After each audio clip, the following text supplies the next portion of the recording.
Your Excellency, Brigadier Julius Maada Bio, President of the Republic of Sierra Leone, Madam Chair of the Committee of Ambassadors, Dean of the Committee of Ambassadors, members of the Cabinet of the Government of the Sierra Leone, Excellencies, representatives of missions, dear guests, ladies and gentlemen.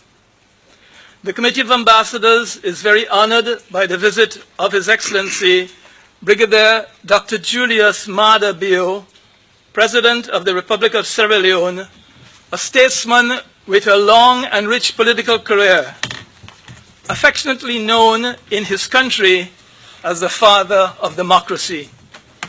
This is for his outstanding contribution towards promoting democracy, the rule of law, and peace in Sierra Leone over several decades. His Excellency President Bio assumed his country's highest office for the second time on 12th May 2018, 7 months ago, as the 5th President of the Republic of Sierra Leone, after he originally became Sierra Leone's head of state from January to March 1996. It was during that period that he presided over Sierra Leone's first democratic elections in 30 years. He previously served as Chief Secretary of State, Chief of Defense Staff, Minister of Information, and Minister of Marine Resources successfully. Today, the Committee of Ambassadors is welcoming not only the head of state of a country that attaches great importance to the ACP group, but also a statesman who for many years has devoted himself to the economic and social development of all his country. Since taking office, he has continued to work to improve the living conditions for the people of the country. He has undertaken significant reforms in keeping with his campaign promises to move Sierra Leone forward into and beyond the 21st century. At the national level, the government has set its priorities, which include job creation, access to quality education, the empowerment of women, young people and the disabled, and the fight against corruption, the enhancement of civic responsibility, and national cohesion.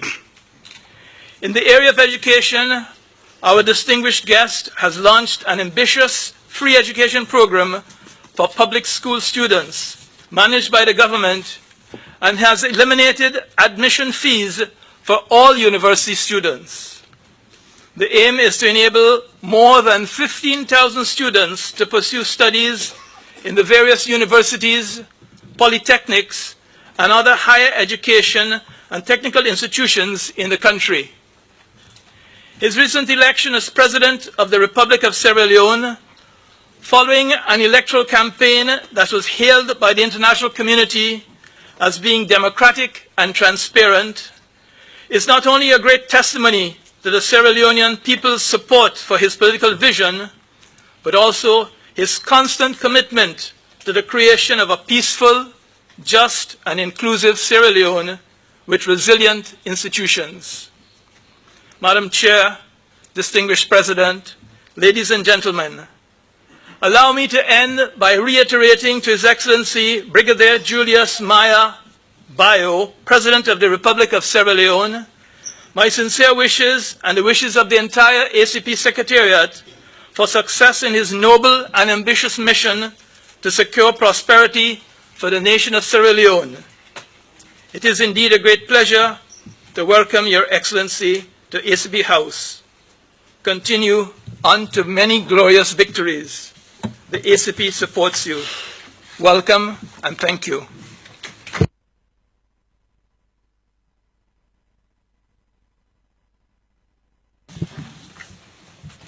Your Excellencies, the Chairman Committee of Ambassadors, Secretary General, members of the Committee of Ambassadors, distinguished ladies and gentlemen, my delegation and I are greatly honored by your warm welcome accorded to us here at the African Caribbean Pacific House. Certainly, my working visit to the headquarters of the European Union here in Brussels would not have been complete without a visit to this secretariat, which is considered our home. I am grateful that you've taken time out of your busy schedules to give us opportunity to interact this afternoon. On this visit, I'm accompanied by a cross-section of ministers and senior officials of my administration. May I introduce the Foreign Minister, Dr. Ali Kaba.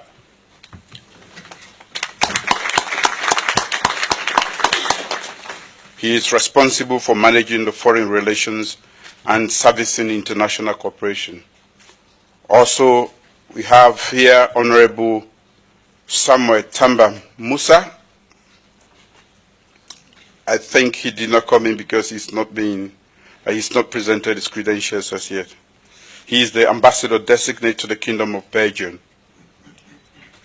He will represent Sierra Leone in the ACP group, and he will facilitate our participation in the ACP group. My administration is very proud of the great work this group continues to do in pursuing our shared interest. I assure you of my country's fullest support for the work that you have all been doing. Mr. Chairman, distinguished ladies and gentlemen, my country, Sierra Leone, has a long history of active representation in the ACP partnership framework. We are in common circumstances. We share cultural and economic affinities, and we have common aspirations. Sierra Leone and European Union relationship have been forged and refashioned through our 3 decades by the principles and objectives of successive ACP-EU conventions and partnership agreements. Within those frameworks of cooperation, Sierra Leone has received substantial financial resources in the form of grants under the various European development funds. Those grants have greatly supported our development as a nation. Under the current EDF, the 11th, the European Union allocated 376 million euros. I would like to thank you all again for standing by us and advocating for a special disbursement of funds during the devastating Ebola virus disease outbreak from 2014 to 2015. We are also grateful for the support from the EU for the democratic parliamentary and presidential elections that ushered in my opposition party into power. We have closely considered the EU report on the elections, and my government will attentively implement each of the recommendations. The EU's recommendations are good for our democracy. We have a shared interest in sustaining stable and democratic governance in Sierra Leone and across the ACP. Mr. Chairman, distinguished ladies and gentlemen, there is more somber narrative to this. We took a country with double-digit inflation, high public expenditure, low domestic revenue mobilization, little public financial management, unsustainable domestic debt burden, near unserviceable external debt, and an IMF program that was suspended. Complicating this was a predatory and murky business environment marked by high-level corruption and unclear government priorities. The current 11th EDF with the EU is being executed in this environment, and the funding priorities of the last government still determine which programs will be funded through 2020. In the right environment and context, the numerous EU funded programs and projects in the areas of road, infrastructure, agriculture, health, communications and public administration, and many other sectors could have a bigger and more transformational footprint on our economy. They have had the expected impact. They have not had the expected impact, regrettably. So, Your Excellencies, distinguished ladies and gentlemen, what next? I have a reputation for asking questions and allow me to indulge in this for a few minutes. 6 of the world's greatest growing economies are in the ACP group. The countries in the ACP and the EU alone represent more than half of all UN member countries and unite over 1.5 billion people. Given the irreversible trend of globalization and the changing geopolitical landscape of international trade and cooperation, how do we sustain economic, political, cultural dialogue between and amongst us in the ACP and the EU? Basically, what next?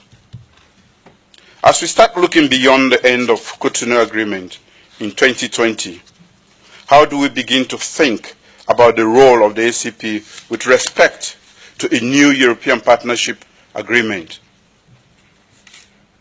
How do we unpack the multiple questions that beg for answers and deep critical thinking about the future relationship or even the possibility of future relationships? Is it through the collective and inclusive engagement of all stakeholders? Are there possible threats and risks to various approaches?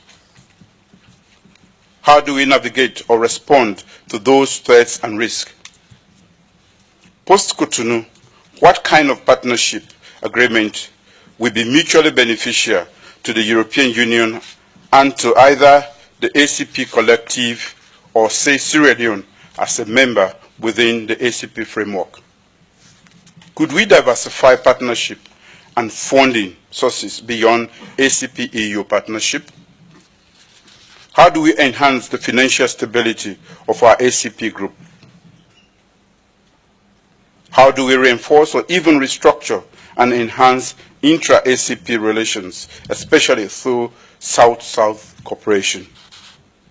How do we strengthen the ACP Secretariat and enhance its visibility? Let us reflect on those questions.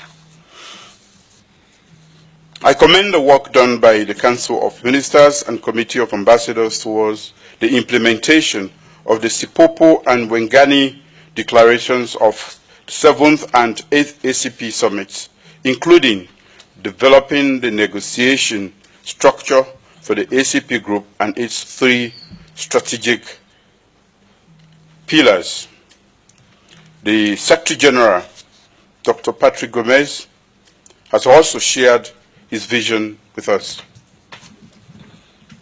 But allow me, distinguished ladies and gentlemen, to suggest that we must anticipate the change in the relationship within the EU by cleaning our homesteads and strengthening our hands. My government has embarked on a new direction of inclusive democratic governance, mobilizing domestic revenue, transparently managing public finance and procurement, making the regulatory and legal environment for business predictable and favorable, developing rural infrastructure and investing in human capital development through free quality education, quality health care, and diversifying the economy. We continue to make it easier for credible private investors to take a second look at very promising investment opportunities in our fisheries, tourism, agriculture sector, among others. We continue to simplify and fast-track the ease of establishing a business with the creation of an investment board led by my Vice President. Tax regimes and custom processes have been automated and streamlined. We are scaling up investment in roads, electricity, ICT, and water supply. Our country is brimming with business opportunities. Sierra Leone is open for business. We will continue to make our country attractive to EU capital investment and partnerships. We want our partnerships to be mutually beneficial and thrive as a result of trade and cooperation that benefits all parties. Allow me to suggest that before negotiating future relationships, we in the ACP group should first prime our economies and economic systems and provide the right governance framework for sustainable development. While I do not envy your great work here at the ACP, count on me for my and my country's unconditional support. And I thank you all for listening. Thank you.